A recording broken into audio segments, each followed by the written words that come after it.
All right, today we're diving into a topic that is just loaded with drama and controversy, the side chick. We're going to break down a really fascinating discussion from the 555 Relationship podcast to figure out what this role actually means, the emotional fallout, and how people choose to deal with it. So let's get right into it. So let's just cut straight to the core of it, right? The entire debate really hangs on this one simple question that is just incredibly complicated. What does this term even mean? You probably guessed it, there's no easy answer. The podcast hosts and their guests laid out a whole spectrum of definitions from, really harsh judgment to a much more nuanced point of view. Okay, so one of the co-hosts, Nikki, she comes in with a very strong, very clear-cut opinion. For her, there's absolutely no gray area. The role is destructive, period. It only helps the cheating man and just causes pain for his main partner. But then her co-host Ray introduces a really crucial idea here. It all comes down to knowledge. Does the woman actually know there's another relationship? See, if she knows, she's part of the problem. But if she's being lied to, well, then she's just another victim. And that totally shifts the blame, doesn't it? So this naturally leads the whole conversation to a much more practical question. Where exactly do you draw the line between a side chick and what's pretty much a second girlfriend? Is it just about sex?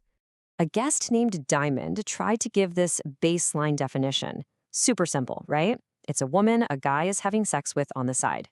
Nothing more, nothing less. In her view, it's strictly physical.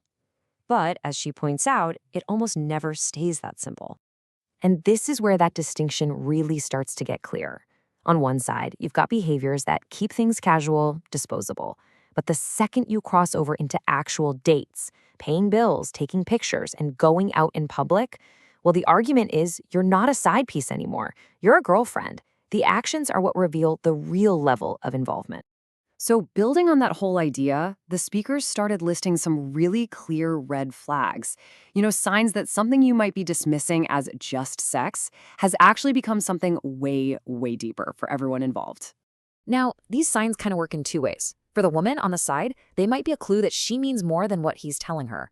But for the main partner, these are huge warning signs that the guy has genuine feelings involved. Because think about it, the podcast makes a great point. A man who's only in it for sex can get rid of someone pretty easily. Her just constantly being around, that's the biggest red flag of all. And this brings us to a really crucial point from another guest, Samantha.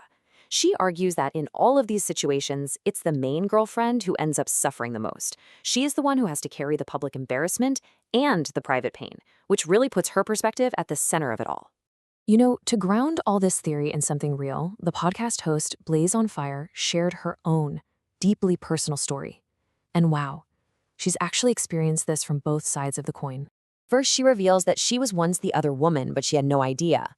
When she confronted the married man and asked him why, his reason was all emotional.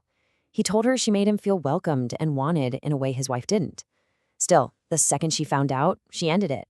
She recognized that cycle of hurt and wanted no part of it. Then, in this just painful twist, she shares her story of being cheated on while she was pregnant.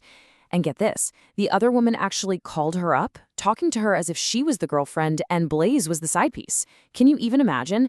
Experiencing that firsthand, all that hurt and confusion, it completely solidified her perspective on these situations. So after all of these definitions, all the red flags, and these incredibly personal stories, what's the actual takeaway?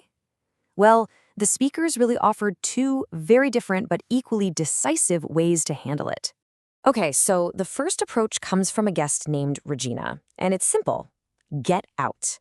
The moment you find out there's infidelity, you leave. No drama, no fighting. You just take yourself out of the equation and protect your own peace of mind.